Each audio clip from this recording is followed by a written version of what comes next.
This is Matt Waldman with the Rookie Scouting Portfolio, and welcome to our second edition of RSP Roundtable. This one was an impromptu roundtable that came about because of a Twitter conversation that I kind of butted my way in. The three guests that I have today, and that is Dan Hatman of the Scouting Academy, Kyle Krabs of NDT Scouting, and Sigmund Bloom of Footballguys.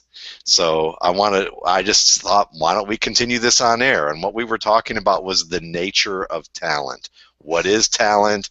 How do we evaluate it? What are misconceptions of that word? Why is it such a simple word that's so difficult to define?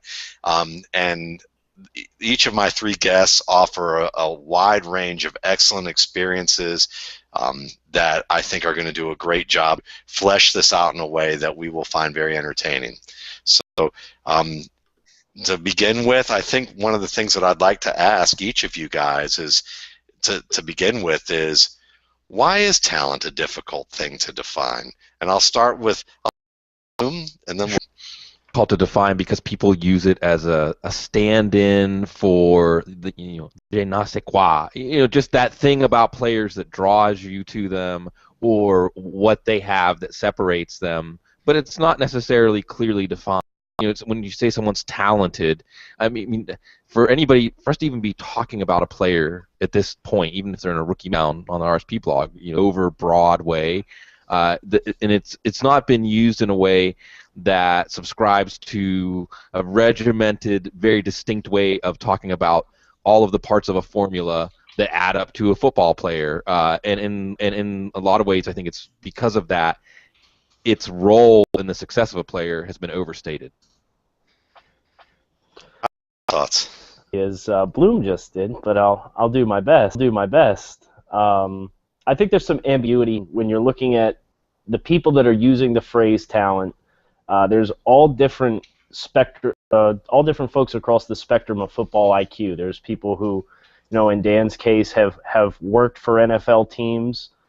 There's casual fans on the draft Twitter atmosphere where different people from so many different walks of experience with the game that I think they kind of has their own personal twinge or definition to it, and I think that kind of murkies the water sometimes when, Dan asks a question and says, how do you define talent? And suddenly he's getting 15 different responses from 15 different, and they're all different. So I think just that ink blot reaction to reading the word and everybody having their own initial reaction, I think that's part of what makes it difficult to come up with a definitive body for the word talent. Dan, how about yourself? Sure. The big thing for me is how pervasive the term is in culture in general, right? It's not sports specific. It's certainly not football specific. We look at musicians, we look at artists, we look at chefs, we look at the guy who's managing our portfolios in the stock market, and talent can be used to describe all of in how they execute their assignment. So I think we all come in with a certain as to what that term means to us based on our own experience. And I know that I've gone through a path with the term. Early in my career, when I'm coming from the fandom space into the actual, professional evaluation space, it was a term I leaned on heavily.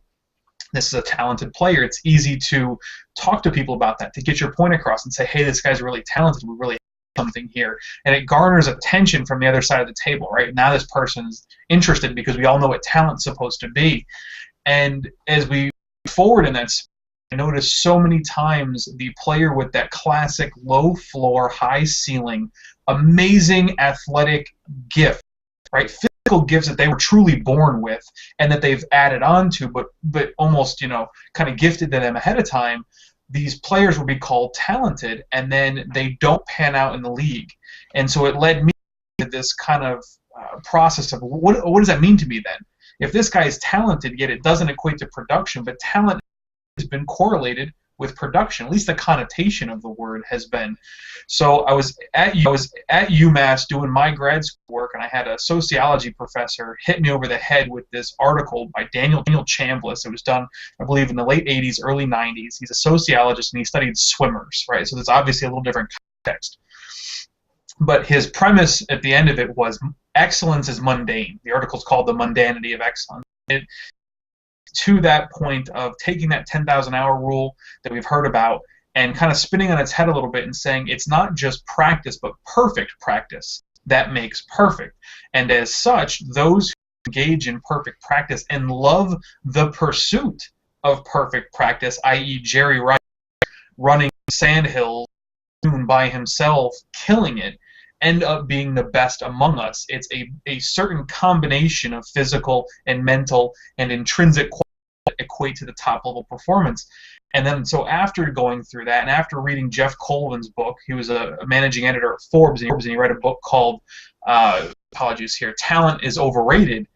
Again, this concept being drilled in. It's not just these gifts that people are born with. We've seen the Jamarcus Russells come in with arguably the best arm and arm talent quarterback, because being athletically gifted and being, tremendous inside of your craft are, to me, two totally different things. You need one to get to the other, but it doesn't assume. That's kind of the premise I've been working with lately.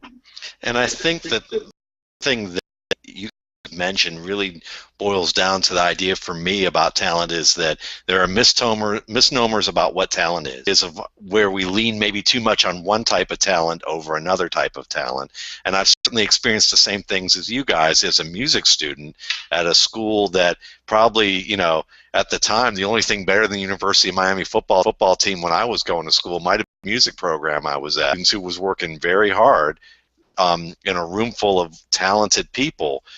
And I worked very hard, but I didn't work very smart. I was young and didn't know how to work intelligently to improve my talent. But I would see guys listen to some very complicated passage and just write in like 30 minutes. And they could write down the entire solo of what they heard, something that was like 10 times harder than a Van Halen solo. Okay, they would write that down, and it would take me a month to do half of that, sitting an hour after hour with the piano, like banging out on a recorder, trying to figure out how to do that. But at the same time, I would hear stories about guys who went through that program, started, but by the time they finished, they were touring the world with well-known acts, playing with musicians, and within the span of a short period of time, they went from being told they shouldn't even be at that school to getting gigs with groups at the time like Gloria Estefan and Miami Sound Machine, or Maynard Puro Sandoval, the great Cuban trumpeter, and they're still to this day, and you have someone who's worked their way into that. So two ranges of talent from a non-football perspective. But I think what I want to lead off with for you guys to talk about is these misnomers. The talent is that talent is just purely physical. What is mental talent? And Dan, I'd like you to lead off with this particular one because you referenced the Chambliss article. Talk a little bit more about your thoughts about that article and what that states, as well as what you've derived from and your experiences. Sure. It started that day one with the academy and the students. So that's the first assignment is read this article and then come back to the table and discuss it. And it's simply done because the article itself almost accentuates a notion that physical gifts are not necessary to. Most people would disagree with that. And I think that's kind of what you're speaking to here, is that I think for most of us, the talent equates physical. At least if we were to ask 100 people what talent meant in the football sense, vast majority I think would speak to these physical gifts that the player has. I think there's another band within that 100 people that would say it's a combination of a variety of things, and maybe another band that would look beyond just the individual, and then that individual's ability to work with a group. And I think those definitions would stratify those 100 people, but the misnomer is all 100 would speak to the physical. That, to me, there is that combination of what it takes a human being to do in terms of their work ethic, their physical gifts, their mental gifts, and their ability to pull all that together to get to the final product. And so many people just kind of slack. Well, did you see that? The Oakman box jump from yesterday, right? So this kid's physically gifted. He's talented. So that must equate to him being a dominant force in the football field. Do those things, and we'll kind of see it there. That's a great point. And Kyle, I'd love for you to add your thoughts on the same question, as well as if there are players that you've seen in your experience scouting and evaluating who you feel like were more mental, conceptual, technical talents as opposed to just pure physical talents, or anything else that you'd like to talk about within that realm. The mental component, as far as mental processing, I think that's something that I really like to emphasize players, because of the intrinsic qualities that Dan had originally mentioned. Unfortunately, we really don't get into that realm a whole lot as outside people. We don't have access to those personalities on a regular basis and find out if they're at 6 a.m. and how frequently they're doing off-season work on their own. But mental processing, that's something to look for, and it can be mistaken, in my opinion, sometimes for an on-field skill where you look for quote-unquote play speed. A lot of that, to me, in my opinion, comes down to how quickly can you process the play and subsequently react without having to think about it.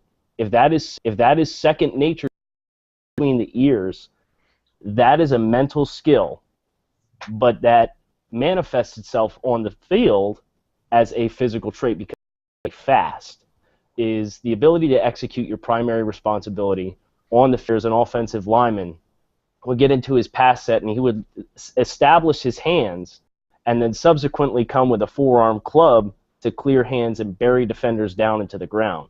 Something like that, to appropriately execute your primary responsibility and then subsequently follow with a counter move that's really going to give you the upper hand, that tells me that the game is moving slow enough for you, and that you get it enough that you can subsequently take these things that you're practicing for perfection on the practice field and implement it in a live game scenario.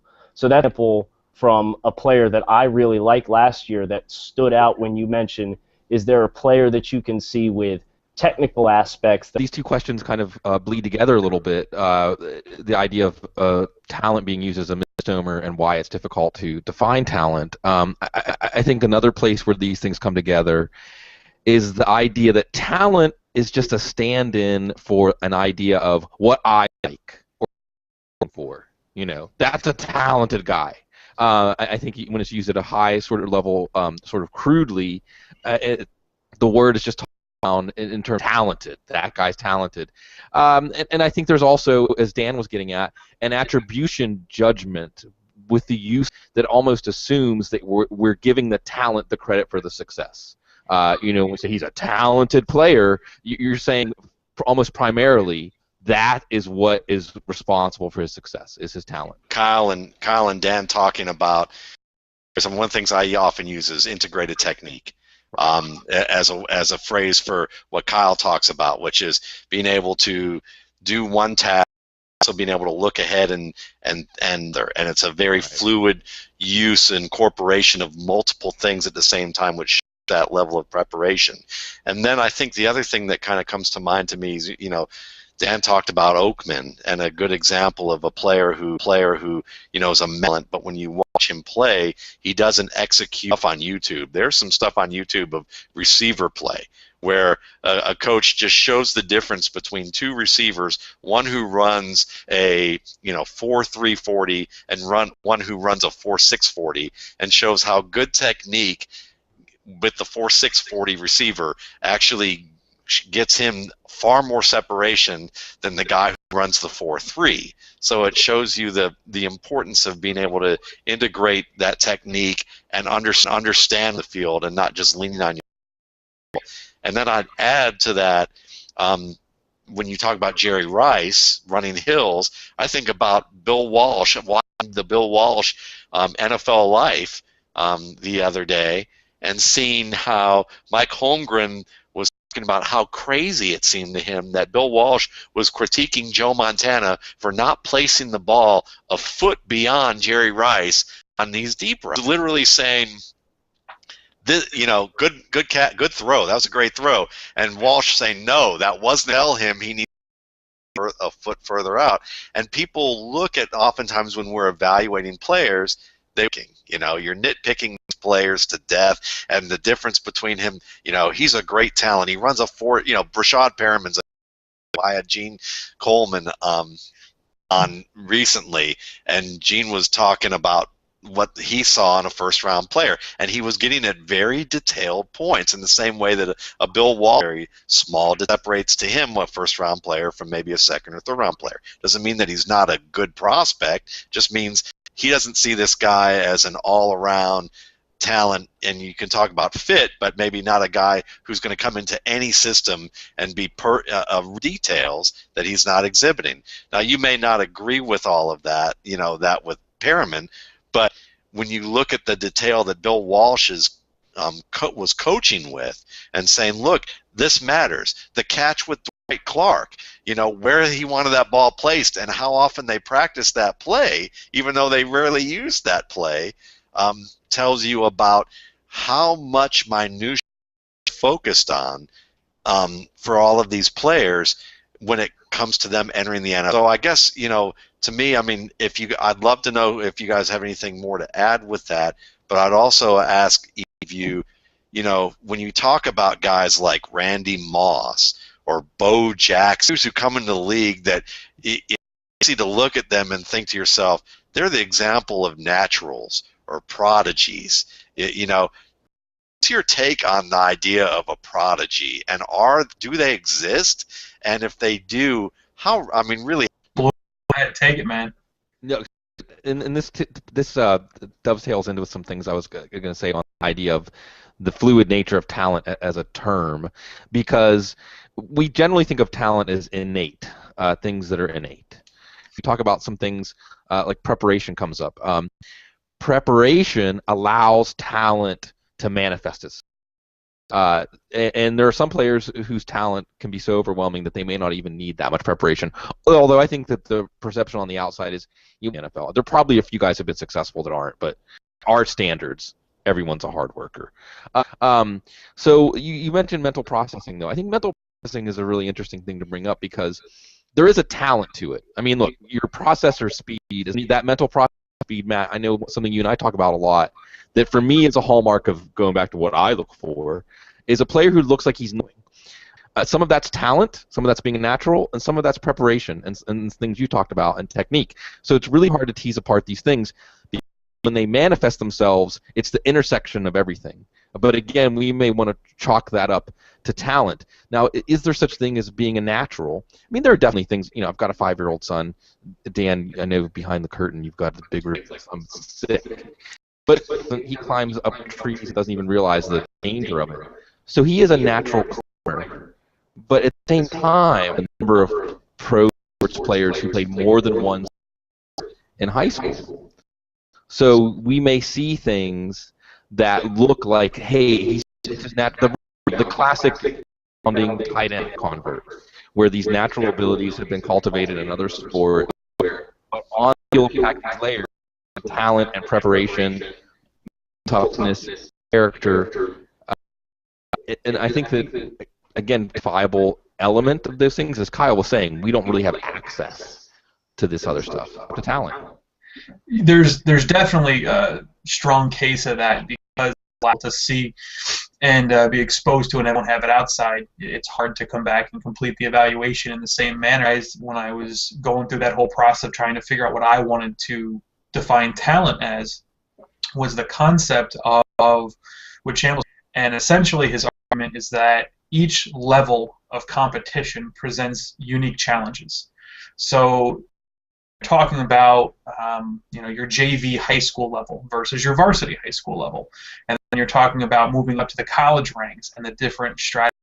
You obviously have your just your D1, 2, 3, and then even inside of that you have your Power 5 conferences, and then obviously as we make the NFL, the argument was if talent is a thing that is just there, that just kind of oozes out of these athletes, then the progression from each of those worlds to the next would almost be linear, meaning that the best player at the JV level become the best varsity, become the best college player, could become the best NFL player. We haven't seen that pan out. The argument is that it is a qualitative leap to go from one level to the next, and that there is a baseline of athletic needed to enter any of the upper tier worlds, right? Each world needs more and more athletic ability. But assuming you have that baseline, the argument was it's attitude, discipline, and technique that allow you to rise through and excel within that, as opposed to just the pure athletic ability. And I think going back to Bloom, something you mentioned, which was when we look at talent, we of a player and then use talent to define that production, right? So this player excelled because they're talented, and so you are talking absolutely a few people inside of each world, and I think the proportion is greater at the lower worlds. Athletic ability can win, right? You can take an athlete, put them on a high school football field, and they're just going to dominate because they're going to be vastly superior to everybody else, and the level of need to do to a particular sphere will be much lower. So they might not ever put in excellent work ethic at that level because they can literally walk on the field to be better. When that person in high school moves to the college ranks, we see a lot of 5-star, 4-star players go to major schools. All of a sudden they have to compete with players who are athletically equal or superior, and now they have to bring attitude, discipline, technique. They fall off because they haven't learned those skills. That part of their talent profile, the work ethic, the toughness, the things that it takes to compete, they never had to develop. So they fall off. Others rise to the occasion. Once again, then we have a whole pool of people that rise up through the college ranks. Now we're looking at it from an NFL perspective. We're going to evaluate a pool of 15,000 players. We're going to narrow it down to 150 that we care about. And we're saying, okay, who from this pool can make the jump from here to the NFL? And again, I think the biggest flaw, going back to your initial question, that I see around the term talent is that a talented college player, there's an assumption that they will become a talented NFL player. And I think that is where the whole argument falls apart for me. Ignore so much of what it takes to live inside the NFL world and to succeed there, and the development is not available for these players. There are only a few organizations and a few coaches that actually develop raw players. The vast majority are working on short contracts, and they need performance now. So that's why I nitpick the way I do. I'd rather have Jake Fisher than DJ Humphries this year if I need a coach and win a ball game. Fisher can play right now. Have the upside, the ceiling, the athletic traits that would be dominant? Well, no, not by comparison to some other players at his position, but in this group, he's ready to go right now. And so that's the question that we, obviously a different argument, but when we term talent, there's only a few, and so that's a unique. I mean, I almost refer to these guys as unicorns. Too many of those guys that can walk even into an NFL situation and absolutely dominate that world, that level of competition, almost on athletic ability alone. So that's where That's why I want to break this term down and get a little bit deeper, larger audience, and so we can stop just assuming that a college freak performer. Yeah. I mean, I think one of the things that I'd love to talk about, I mean, I love using running backs as an example because you look at Priest displaced by, but then you see him bounce around the league a little bit, and he learned from a player, a late round, Ernest Biner.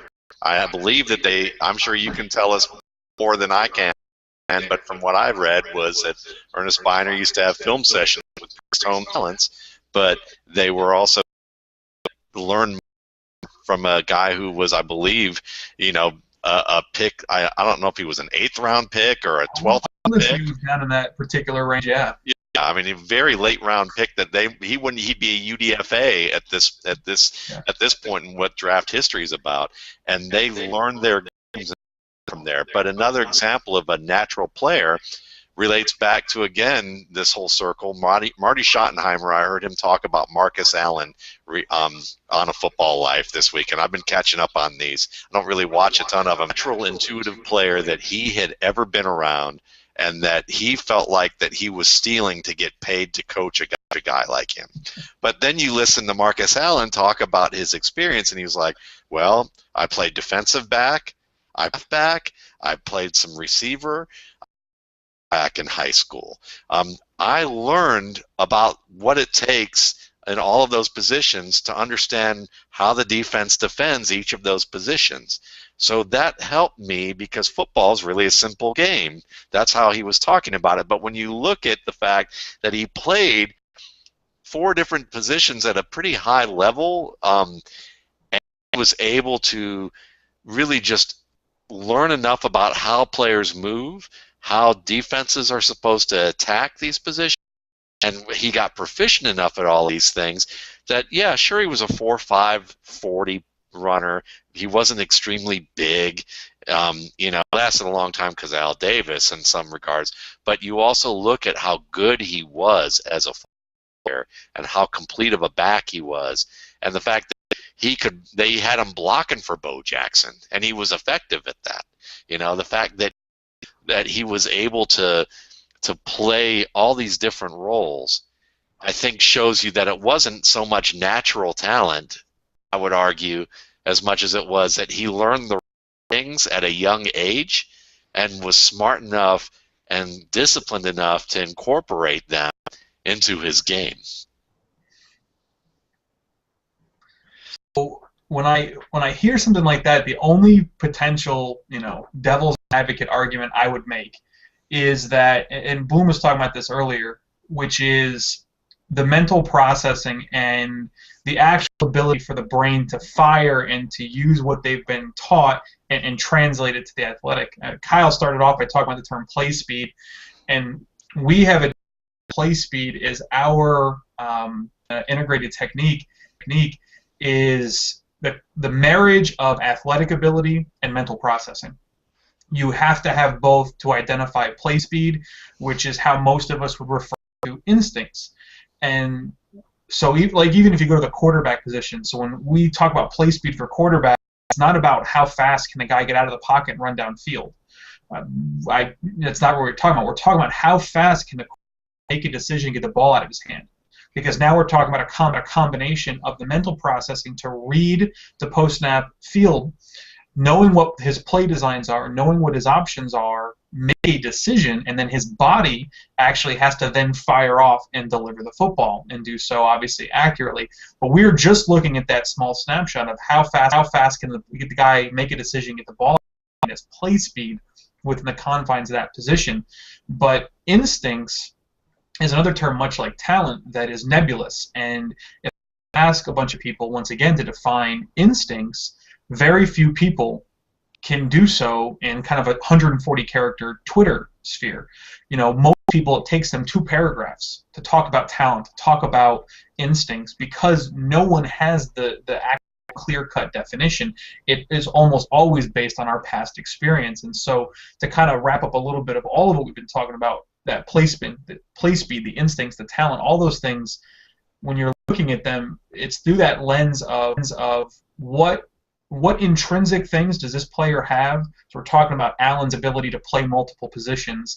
So he had something inside of him that allowed him to take what he'd been taught, take all the different information, and could lose that in the wash, right? Some people could be presented with that much information. I know Jacksonville last year, or this last season, coordinator switch was we put too much on Bortles and the young wide receivers. We swamped them year one because we were kind of throwing them in the deep end to see who could sink or swim, and then we're going, maybe that wasn't right, because these guys mentally weren't able to grab that and run like an Allen seemed to have been in the same situation. They need to dial it back and look at his mental abilities and his processing and create a plan that can work for that player moving forward.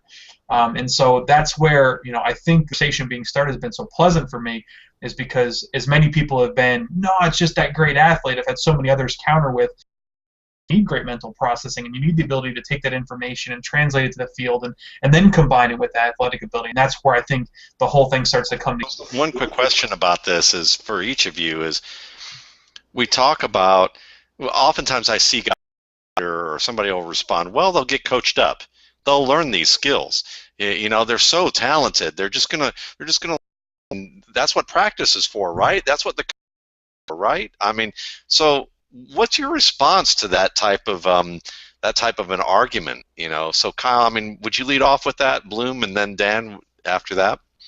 I think player development is going to continue on a linear trajectory upwards. That's a very dangerous path to get yourself set down, because now you are projecting a player for what you're assuming they can become.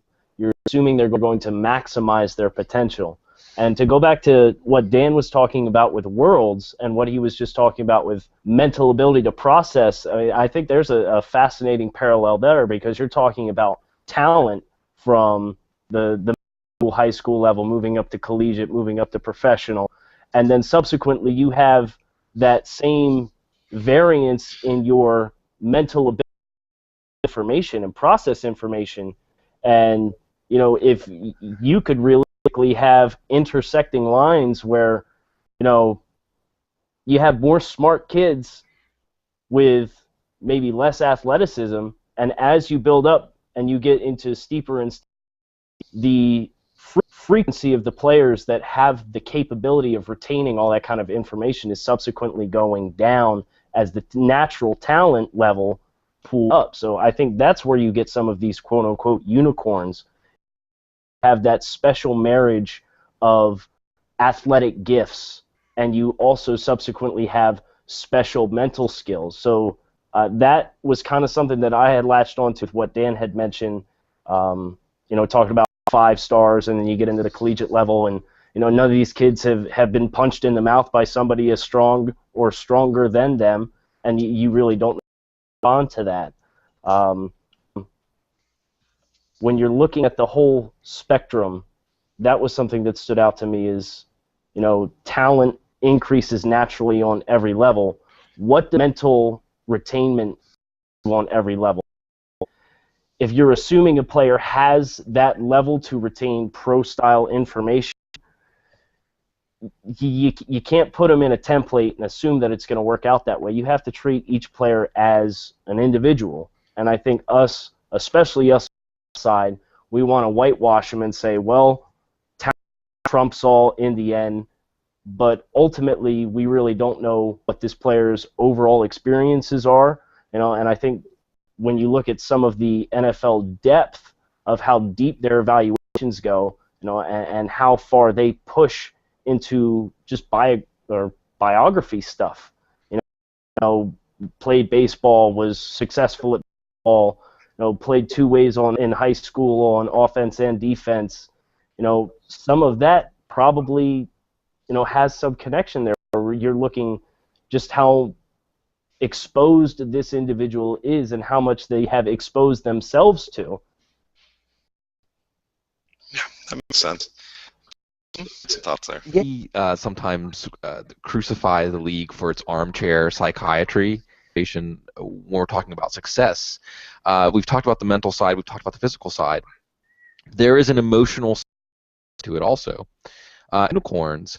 I think what really makes the unicorn, what really the rug that ties the roof here, is this idea of somebody who's just competing against themselves, and probably at an early point in their development realize that that's something like destiny to the picture here, where or the classic phrase, the cliche, like, do you want to be great?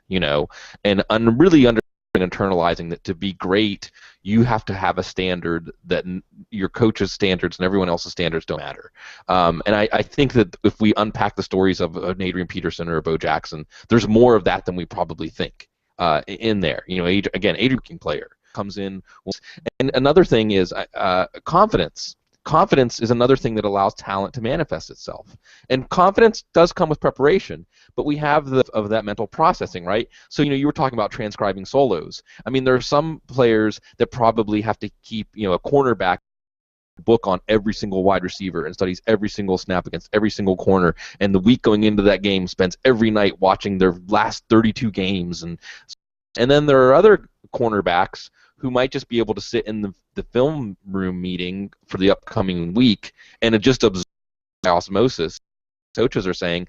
But the point is, whether it takes 10,000 hours or 10 minutes, when that trigger, that stimulus is there, that they've been primed to receive, and they act on it confidently, because that's the thing. We always say the corner, it's like trusting what you see. Now, where we really get into a special level of talent, or really again this unicorn idea that we're looking for. And this comes back to instincts, but it's a whole different level of instincts than preparation, the instincts that come with just knowing it so well. And there's a lot of situations where I think that kind of instinct is cultivated. Instincts where, Tyrann Mathieu is a guy whose college film was so much fun to watch because he would often do the wrong thing. I've seen him. I saw him get turned all the way around and still be able to break up pass. Just do things where you say, hey, that shouldn't be possible. There's a term that I use that they picked up on. It's just illogical, and I think that is what really captures and starting to break these things down. But again, as Dan was saying, instincts is something that we can talk about it being something truly innate, but we also talk about it comes with preparation and comes with that idea that you work and work and work and work and work so that in the moment you're just going to do the right thing, and it's not going to happen at a conscious happen because you've drilled it in there. So you get to these kinds of questions, and I think that again what we find is put these things under the microscope. It's never nearly as simple as high-level narrative. I want to set up Dan with too because it's but with the I saw the Chambliss article because I know that the Chambliss article talks about in addition to other things, but I think that even unicorns to the more mundane, if you want to call an NFL player mundane, because they're not, but guys who are going to learn these skills, it is about the quality of work versus the quantity of work, and I think a lot of times it's learning how to practice, learning to understand that there's a detail of rep that you have to achieve, and it goes back to that same Bill Walsh example, but I just did an article on Carter for Footballguys that came out today, and it was Carter got interviewed and said, "Well, what's it like working with Andrew Luck?" And he said he drills down to the smallest detail. If you don't run that route exactly perfect, then we start over and do it again. And that's what's so great about him. And I think to myself, if you watch Duron Carter play, you see how he moves. His dad. He actually has some of the same power and balance and skill to track like his dad. So he looks a lot, but then he also doesn't use the right, drops the ball because of those poor techniques, and it's not second nature as Bloom and Kyle talked about, that where it's just like automatically in there. It's like he has to think or he makes the wrong decision because he's not mentally prepared at that point, because he's not practicing things at the detail that now Andrew Luck is demanding of him, and how he never had the opportunity to practice with it, didn't take advantage of it in the 4 schools that he was in and then out of, because he just didn't care. So I guess there's a lot of players who will be good NFL players out there if they just learn to be able to focus on detail, and NFL coaching staffs or even college staffs actually encourage to the level that they need to. And I won't say that maybe they discourage it, because I don't think that's the case, but I don't think that in these practices it's their responsibility to learn them outside of those sessions. So I think that I need to speak to from this question. So the first one you were asking about was the impact that coaching staffs can have on future player development. The second one Bloom brought up is this emotional intelligence piece of things. It's a fantastic point I want to get into. And the third one was you talk about the mundanity of NFL players, and so I want to speak to all of them, but I'll start with this mundanity of NFL players. So one of the first things we do, again, in the academy when we start going to our 7-point scale, and in the middle of it is a number 4, right, in a 7-point scale, 4 is in the middle, and we use the adjective solid, but rating scale as if it's on a bell curve. We like to explain the fact that at the front end, at the 7s and 6s, there are going to be fewer players because those are the unicorns. Those are the guys that are just very hard to find at a position that bring all of the skills that you're looking for in all of these realms to make this jump. And then at the other end, the 1s and 2s, the NFL does a very good job of eliminating those that don't bring any of those the table, and so we basically truncate the tail of that particular bell curve so that it can be more small. And really, what you end up with is 3s, 4s, and 5s in the NFL, and most traits. We do trait-based grading. So there are a lot of 3s, a lot of 4s, a lot of 5s in and around the NFL, which essentially equates to an average NFL starter. And the reason I bring it up is that the term average. If we're going to talk about talent, let's go down and talk about an average player. But an average player in this world, in this realm of the NFL, is not a bad thing. I think average has a terrible connotation from an evaluation standpoint. By comparison to a college pool, average by comparison to the overall, athletic pool of just, males between the ages of 18 and 35. Like, what are we talking about here? Let's provide some context. If we're talking about an average NFL player, a guy who's making $4 million a year or more and is probably a 16-game starter for a team. So I'm not really going to shake a stick at that. That's all right. We can work with that. Average and collect a paycheck with. You might not win because of, right? There's a little bit of a difference there. You might not win because this guy is spectacular, but you can win with him. So let's talk about the emotional intelligence. That didn't really get ingrained into me until I went to Philadelphia and I worked with Louis Riddick. So he had played, right, and he bounced around a few teams, and he did not have the stellar career that I believe the year he came out, went to the University of Pittsburgh, which at the time had just a track record of pumping at NFL, and moved to the safety position to a few teams, and his story is about progression from him and what he went from, the 21-year-old kid breaking in to the guy who is fighting from the Sacramento Surge of the World League trying to get. That progression from him and the stories that came from that was so illuminating to me because, again, to Kyle's point earlier, we like to ignore this emotional component that they have to have that's their day-to-day and that changes based on the circumstances in their life. So if they get sick or they have the birth of a first child or they get engaged or they lose a partner or what have you, so many of these things can affect them emotionally, which can deteriorate either of the mental or the physical categories we've been speaking about.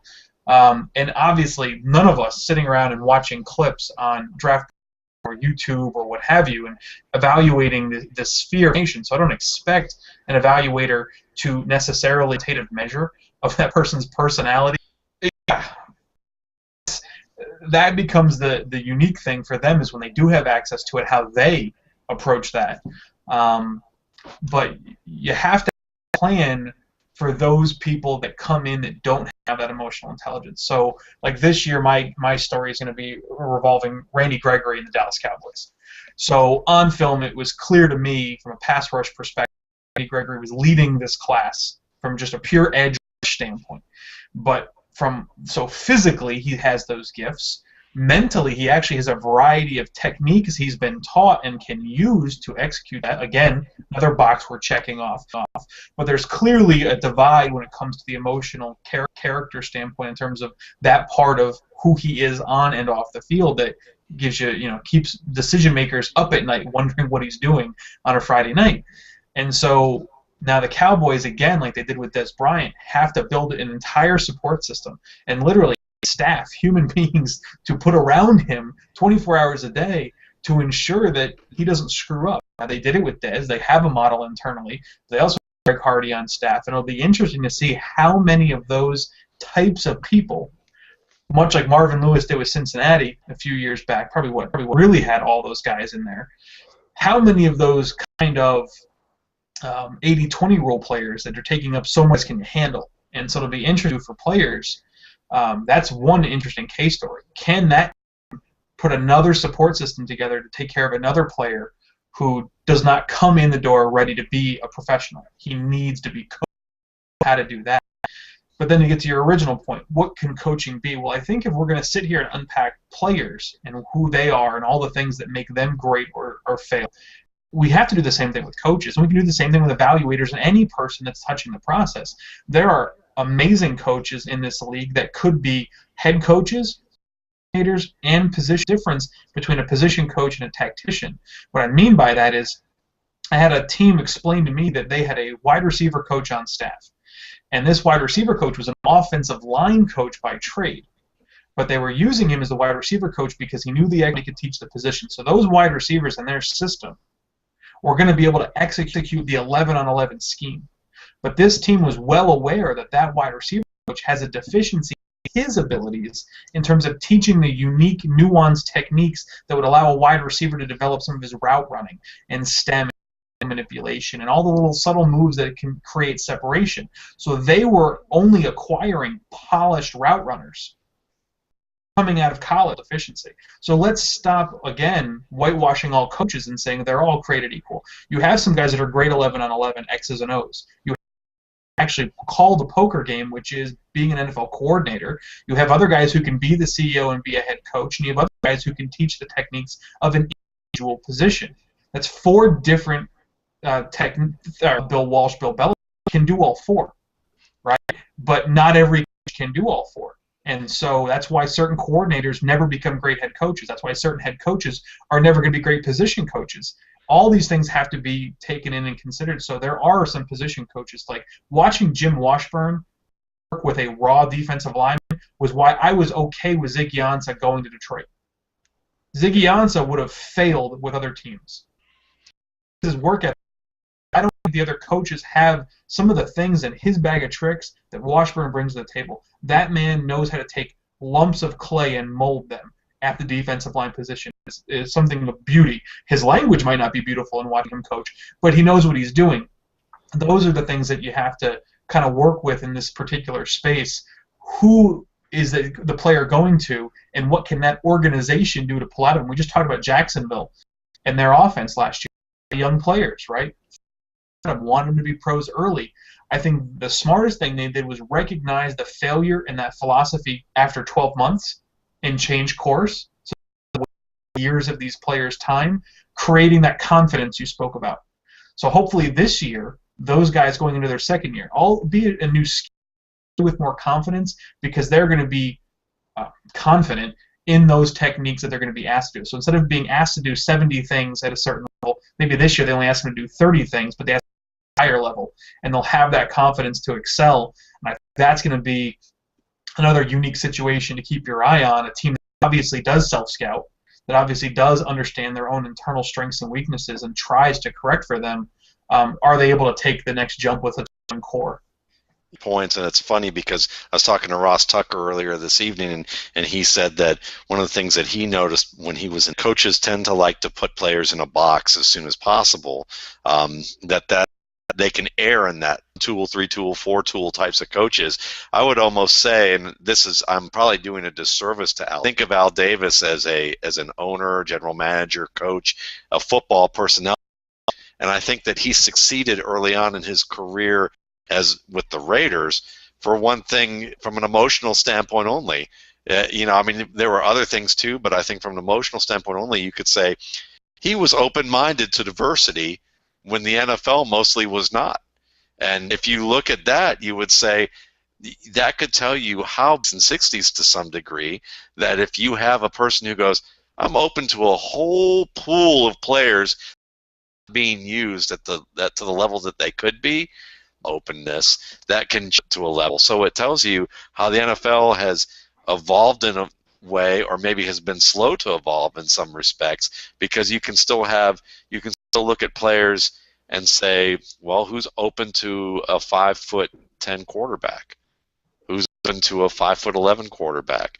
Who's open to a quarterback who may not necessarily run things from a pocket, but has enough skill from a pocket to subsist if we tailor the defense around him. And now, so I mean, there's a lot of questions like that. Sometimes change the game because they're open to what's accepted, and it's just more of an emotional openness or a logic to exploit things, as opposed to just being great teachers, or being up and broken down. But Allen, they were open to guys who maybe only had a couple of years left or weren't great athletes anymore, but they were still very savvy and quick to recognize what needed to happen in the game, and they could provide that leadership and still, consistent play, even though their athleticism might not have been as good as it once was.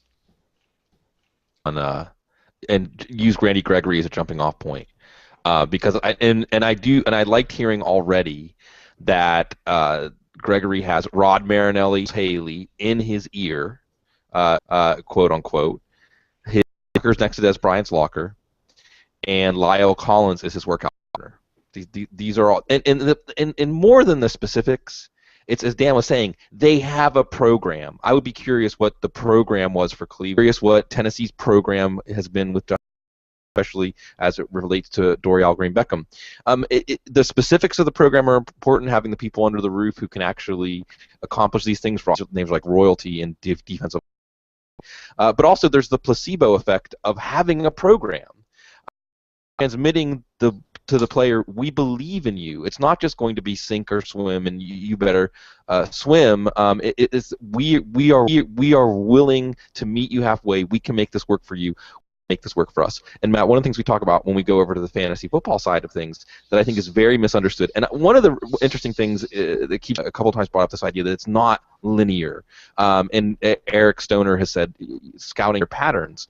And to put it in more mathematical terms, both in fantasy football and as we chart of teams, as we chart the fate of units, as we chart the fate of players, as we chart the fate of how productive offenses are, the things we really care about in fantasy football, it's much more of these inflection points, where everything will trend down, down, down, down, and then, like Dan said, you'll make this change where you start over, and then the inflection point, and it just does a big turn back up. And we see this in players' careers. The classic James Harrison released 4 times, and then he goes on to be one of the signature Pittsburgh Steelers of all time, which is quite a list of players to beat. Dan was saying scheme fit is important, understanding what your coaches can do and understanding a player's limitations to make those 10 things fit together well. But there's still an idea of belief, and I want to come back again that idea of a placebo effect, where once you feel things are going well, then that makes things start to go well for everybody. And Pete Carroll and optimism and his whole philosophy of optimism. I think these things are important, and I think one of the things, going back to talent, sort of our big word across the top of the screen that we're thinking about, what's long-term outcomes, because talent encourages complacency. And if you've been told your whole career how talented you are, everything comes for you, and people look at you with this sense of awe, then that is going to cultivate an idea of complacency, whether you're thinking about it consciously or not. And that average guy, that guy that's been, Michael Jordan getting cut off the 8th grade team or whatever, they were wrong about, proving that was wrong. You mentioned Al Davis and bringing the misfits together and us against the world. I think some of the best teams we've watched come together over the course of a season have had the us against the world mentality, where, let's see what happens with the Patriots this year. This idea that everybody's against us, and let's show them. I think that a player can internalize that mentality. But it can take that, as I like to bring up, Matt, the career near-death experience. Some extremely talented that career near, bring it all together. But some of the other things have been brought up, like fit and scheme, and it comes back to something you and I talk about a lot. I know you have able to do things. It's not even that they pick the wrong players for the schemes they have. It's that they just don't know how to manage them. They don't know how to manage the locker room. They don't know how to manage the organization. Like Dan is saying, some of these guys, these are the things they're good at. They have people doing the thing that they're very best at, and that's why they were good. And then you can take another organization like Green Bay. They seem to do a shuffle of their offensive position coaches every year. Like, okay, you've done quarterback and wide receiver. Now I did run back. No, what makes us successful is we take guys out of their comfort. Rigid. It's very flexible. It's very malleable of seeing a guy for what he is and going to circle back to Randy Gregory. I think of Terrell Davis and Garrison Hurst on the same team at Georgia, and how Ray Goff did not get along with how the career is almost flipped. Hurst, who was the star at Georgia, and I used to go and interview these guys, and Hurst was the guy that all the teammates would shake their head and go, yeah, he's not out yet. He's never here on time for interviews. And they were all very kind of frustrated with it in a sense, because it was about just a little bit be above everyone else in certain regard. That was my perception, not theirs. It's just from their reaction. But then you look at him going to Buddy Ryan's team and being asked to run a wheelbarrow around because he wasn't healthy and got that old kind of punishment that didn't jive very well with him, and it took him going to 2 more another team after that to kind of have the light come on and figure out what he needed to be and what he needed to do to become the mature player and become even remotely the talent that he showed when he was at Georgia. it's so many different ways that you can look at it and work for everyone. Point out right there in your definition of Hurst there at the very end, you talked about the talent that he was at Georgia, right? And so again, it's so pervasive for us. Yep. Don't get me wrong. It's not like I had to work for years, which is I don't talk about talent or instincts anymore because very few people see them the way I see them. So why would I infuse a word into my scouting? So that's why I go with play speed. That's why he never matured to the point that it looked like he could mature. Yeah. And go from that standpoint. But bring up excellent point. You will have situations where a coach has gone through the evaluation process. They've been tasked with ranking players within a position. Let's say it was, running backs. You've had a great team running backs. That's what the scouting staff gave you. You rank them all on film real quick. It's February. You've gone to the combine. You've seen them run around a little bit. You got to interview them a little bit. You go out on the pro days. I give a crap about. The rest of them, and all of a sudden the scouting staff picks the fourth guy on your list who you don't like. Get him ahead of one of your three guys, and some coaches this guy, this is what I do, and some coaches will be like, no, I told you that's not the best guy. Why did you take him? I'm not going to showcase this guy. I'm going to go find another player and make it work. And the personality is optimized, and so we have situations where people, again, that's why it's so fun to hear people talk about the whole spectrum of things that can lead to performance. And really trying to understand the why. And I think that's been the term with me the most.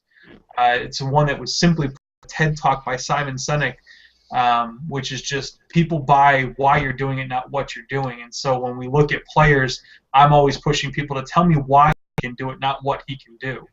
And then if we understand why he can do it, then we can have that unique conversation about, well, do those skills translate to that next level? If we're talking college to pro. And that's where I think, that's why I'm looking to find a better analogy.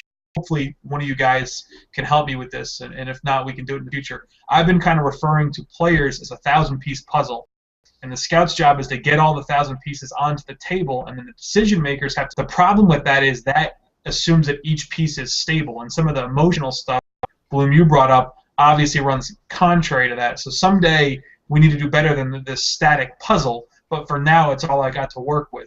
What are the pieces we need to get together to understand who this player can be? Dan, the problem with that, with what Dan just finished with, is this is not a static picture. I mean, all of these are in constant flux.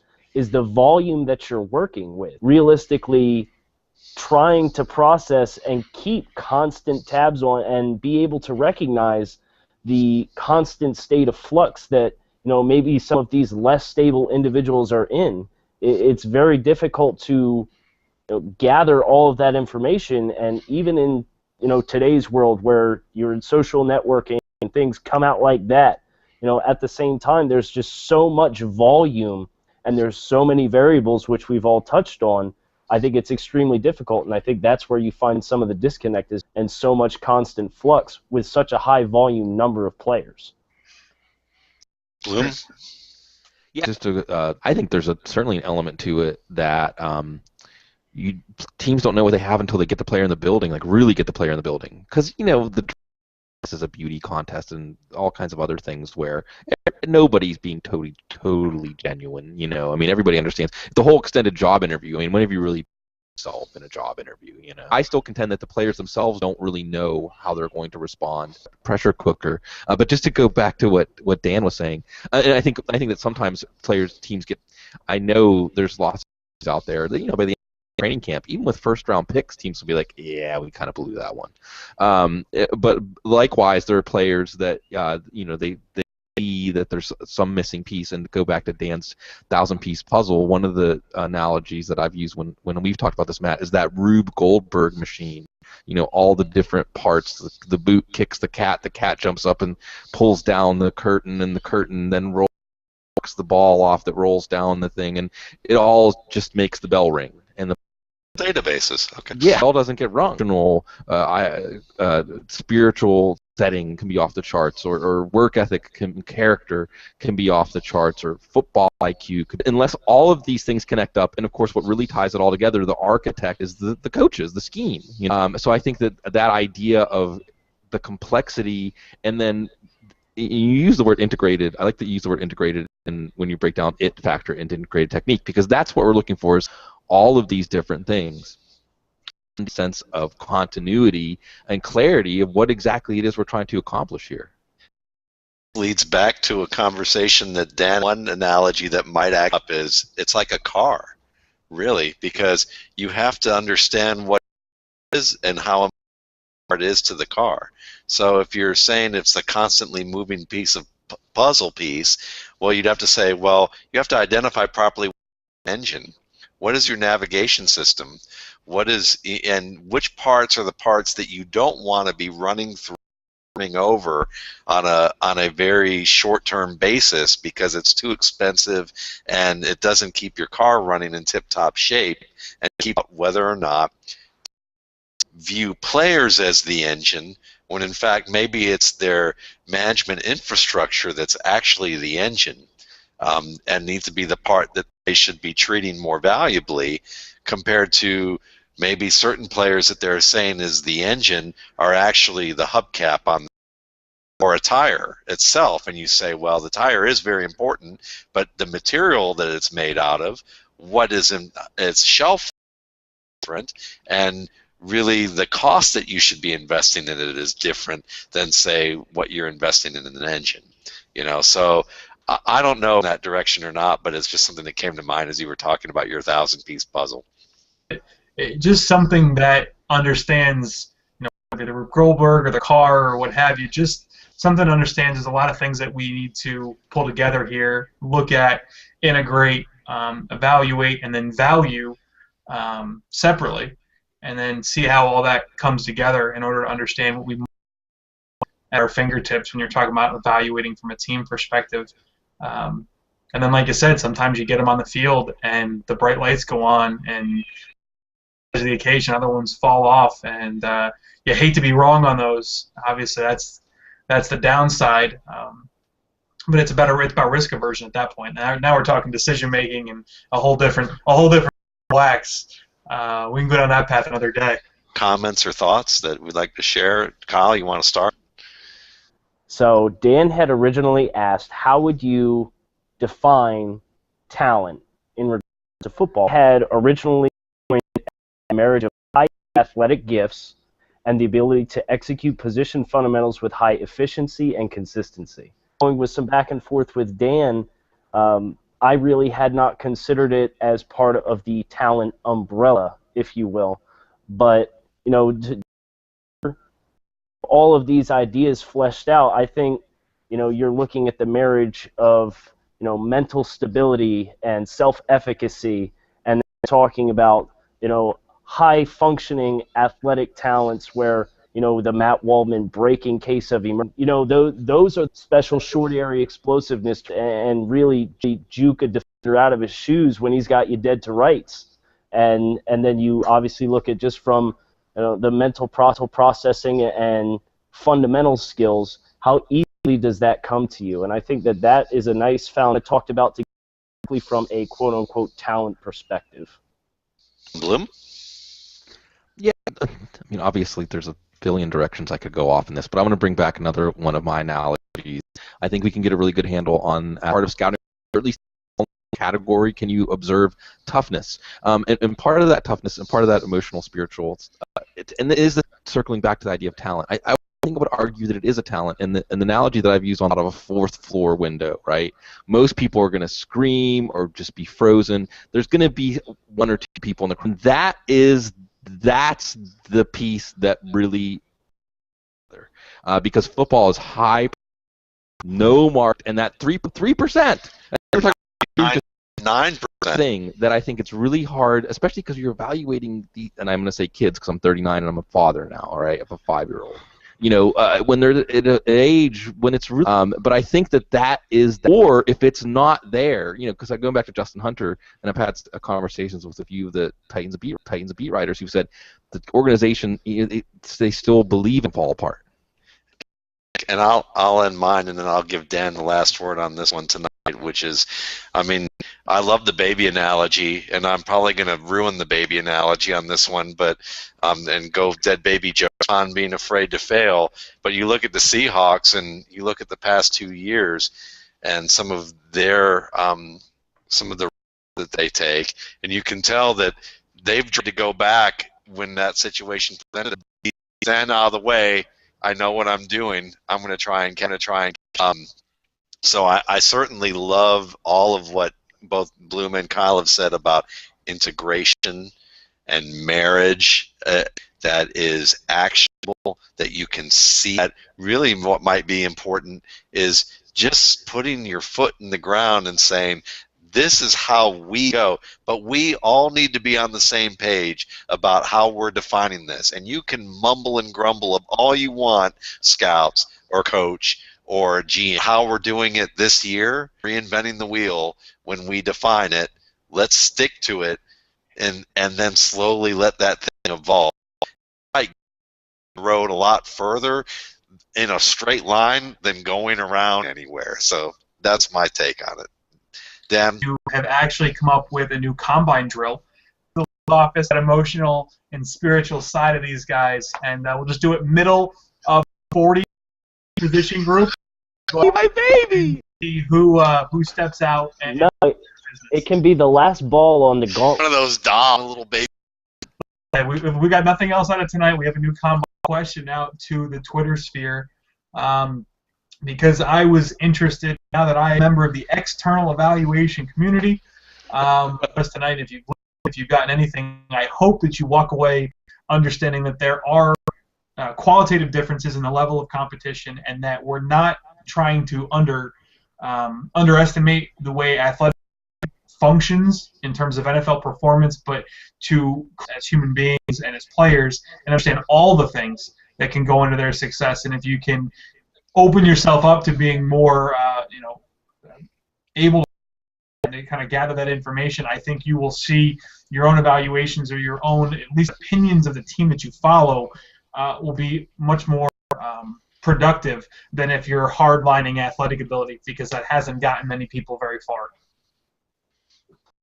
Great, doing this conversation, and I think that this was something that was. I know for at least I'll speak for the four of us, and I'll say that, this was definitely worthwhile for us and a fun time to do.